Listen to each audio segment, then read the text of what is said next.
Park ఉంటే దాన్ని open చేయడం జరిగింది. ఇప్పటికే నగరంలో సంబంధించి అన్ని పార్క్స్ కూడా కంప్లీట్ చేసుకొని చిన్న పార్క్ ఉన్నా కూడా దాన్ని పార్క్ రూపంలో తీసుకొస్తా ఉన్నాం. ఇంకా 42 సంబంధించి డ్రైన్స్ కూడా ఈరోజు స్టార్ట్ చేసుకోవడం జరుగుతూ ఉంది. సో ఎక్కడ డెవలప్మెంట్కి చిన్న పని కూడా వదలకుండా ప్రతి పనిని పూర్తి చేయాలని ముందుకు వెళ్తూ ఉన్నాం. 4.5 సంవత్సరం అసలు ప్రజలు ఎలా ఉన్నారో కనిపించిన ఒక ఆయన 2 రోజుల క్రితం ఒక మాట చెప్పాడు, అనిల్ దమ్ముంటే నెల్లూరులో పోటీ చేయండి. నాకు దమ్ము ఉంది, అన్నీ ఉన్నాయి, నెల్లూరు నగరం నుంచే పోటీ చేస్తా, మళ్ళీ నిన్ను ఓడగొడతా, దాంట్లో ఎటువంటి ఇది లేదు. ఒకవేళ నీ దగ్గర డబ్బు ఉందన్న అహంకారం, మధ్యతరగతి కుటుంబాలు మీద 100 కోట్లు సంవత్సరానికి వసూలు చేసే అహంకారం నీకు ఉండొచ్చు. డబ్బుతో ఏదైతే నీ బ్రతుక్కి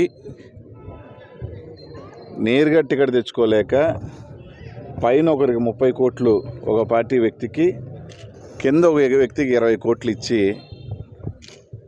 నీ బంధువు చేత, ఉత్తరాంధ్రలో ఉన్న నీ బంధువు చేత మధ్యస్థం చేయించుకొని టికెట్ తెచ్చుకునే వ్యక్తివి నువ్వు. నీ పరిస్థితి అది. నువ్వు నన్ను విమర్శిస్తావా? రకరకాల టీవీల్లో కొంతమంది చేత అనిల్ అక్కడికి వెళ్తాడు, అనిల్ ఇక్కడికి వెళ్తాడు అని అన్ని దగ్గరలో పోటీ చేయగలిగిన వ్యక్తి అయితే నేను పర్లేదు కదా. అనిల్ కుమార్ యాదవ్ టికెట్ లేదు అంటే పర్లేదు, కానీ అనిల్ కుమార్ యాదవ్ కనిగిరి పోతాడని ఒకడు, కందుకూరు పోతాడని ఒకడు, వెంకటగిరి పోతాడని ఒకడు, పలానా ఎంపీ పోతాడని ఒకడు, ఇంకో దగ్గర ఎంపీ పోతాడంటే ఇన్ని దగ్గరలో పోటీ చేయగలిగిన అభ్యర్థి అనిల్ కుమార్ యాదవ్ అయితే గొప్ప గెటోడే కదా. గెటోడైతే కదా ఇన్ని దగ్గరలో పోటీ చేయ పేర్లు వస్తున్నాయంటే ఎంతో కొంత జగన్మోహన్ రెడ్డి ఆశీస్సుల వల్ల గెట్టోడినే కదా. మీలాగా పక్క నియోజకవర్గంలో పనికిరాని ఏదో పోయినసారి పోటీ చేసాం, 4 సంవత్సరాల తర్వాత వచ్చి పలానా కార్డు ఉపయోగిద్దాం, ఈ కార్డు ఉపయోగిద్దాం అనుకునే పరిస్థితుల్లో అయితే నేను లేను కదా. పక్క నియోజకవర్గంలో పోటీ చేయలేని చేతకారణం వల్ల అయితే కాదు కదా. నెల్లూరు నగరం నుంచే పోటీ చేస్తా, ఖచ్చితంగా నేను మళ్ళీ ఓడగొడతా, దాంట్లో ఎటువంటి డౌటు లేదు.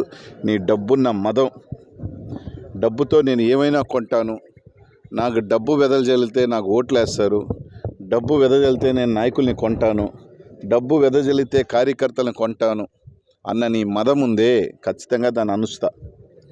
నీకు డబ్బు మదం ఎందుకుందని చెప్తున్నాను అంటే, నీకు ఆ డబ్బు మదంతోనే కార్పొరేషన్ ఎన్నికల్లో మా దగ్గరికి డబ్బులు పంపించు. కార్పొరేషన్ ఎన్నికల్లో వైసీపీకి సంబంధించిన మేముంటే మా దగ్గరికి 50 లక్షల రూపాయలు అంటే నువ్వు కూడా మా దగ్గర డబ్బులు పంపించేస్తే మేమేదో నీకేదో ఇది కొడతామని చెప్పి పక్క పార్టీకి సంబంధించి నీ సొంత నాయకులు కార్యకర్తలను వంచి వాళ్ళకి 1 రూపాయి ఇవ్వకుండా మాకు డబ్బులు పంపించిన డబ్బు అహంకారం మదం నీది.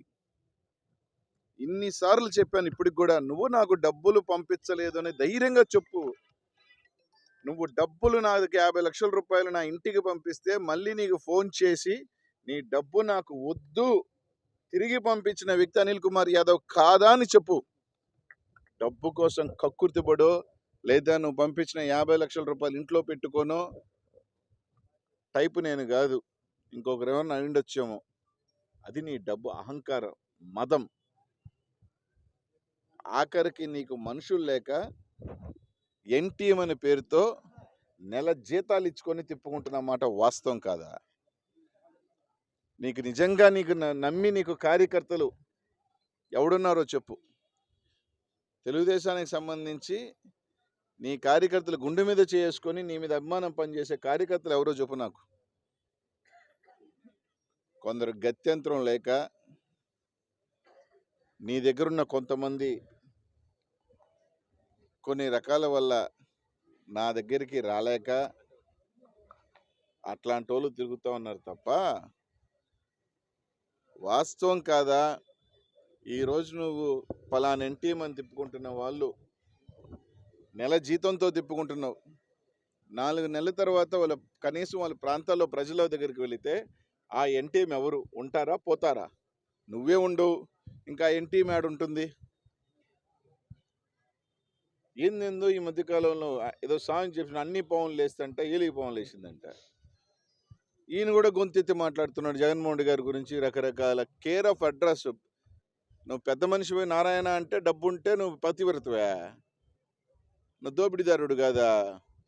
18 కోట్లు పెట్టి 600 కోట్ల పేదల అసైన్మెంట్ భూమి లాక్కున్న ఎదవి నువ్వు.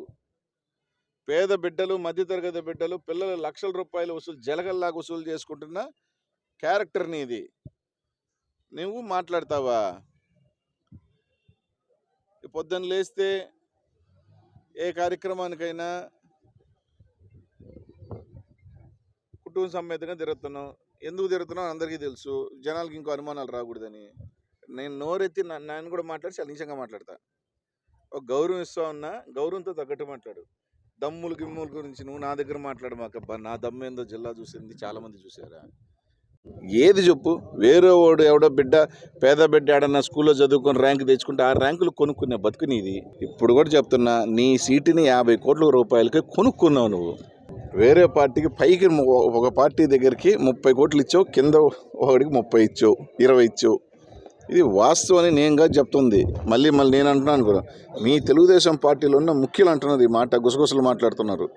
అయ్యా మనోడు ఆడక ఎందుకంటే ఆయన గట్టిగా పెట్టాడు ఈ సీటు కావాలని, దాంతో ఆయనకు ఒక 30, ఒక ఆయనకి ఆయన తిరిగి ఆయనకి ఒక 20 చూస్తారు కదా. అది కూడా 10 రోజుల్లో. అది మీ పరిస్థితులు. నువ్వు మళ్ళీ మా గురించి మాట్లాడితే ఎట్ట?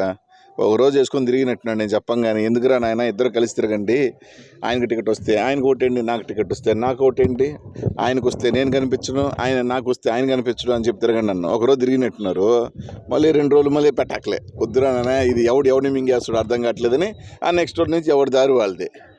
ఏం పరిస్థితులు అబ్బా, ఇది మీ బతుకులు. ఈరోజు చెప్తున్నా, ఈరోజు దమ్ముంటే ఈరోజు సాయంకాలం ప్రెస్ మీట్ పెట్టి నేనే అభ్యర్థిని పోటీ చేస్తున్నాను, మనుక్రాంత్ రెడ్డి కాదని చెప్పమన్నారు ఆయన్ని. నేను చెప్తున్నా, అనిల్ కుమార్ యాదవే పోటీ చేస్తున్నాడు. నువ్వు అన్నావు కదా దమ్ముండి అని. నువ్వు చెప్పు, ఈరోజు ప్రెస్ మీట్ పెట్టా, మనుక్రాంత్ రెడ్డి కాదు పోటీ, నేనే పోటీ అని చెప్పు. ఎట్ట అయిపోయింది అనుకో ప్యాకేజ్, దాంట్లో ఏం కాదన్నా. ఆ ప్యాకేజ్ ఇచ్చినా కూడా ధైర్యంగా ఈరోజు చెప్పలేవు నువ్వు. నీ పరిస్థితి ఈరోజు సాయంకాలం ప్రెస్ మీట్ పెట్టి ధైర్యంగా నువ్వు చెప్పు. ప్యాకేజ్ సెటిల్ అయిపోయినా కూడా చెప్పలేవు నువ్వు. నేను చెప్తున్నా, నెల్లూరు సిటీ నుంచి నేనే పోటీ చేస్తున్నాను. చాలా దమ్ములు గిమ్ములు ఎందుకు?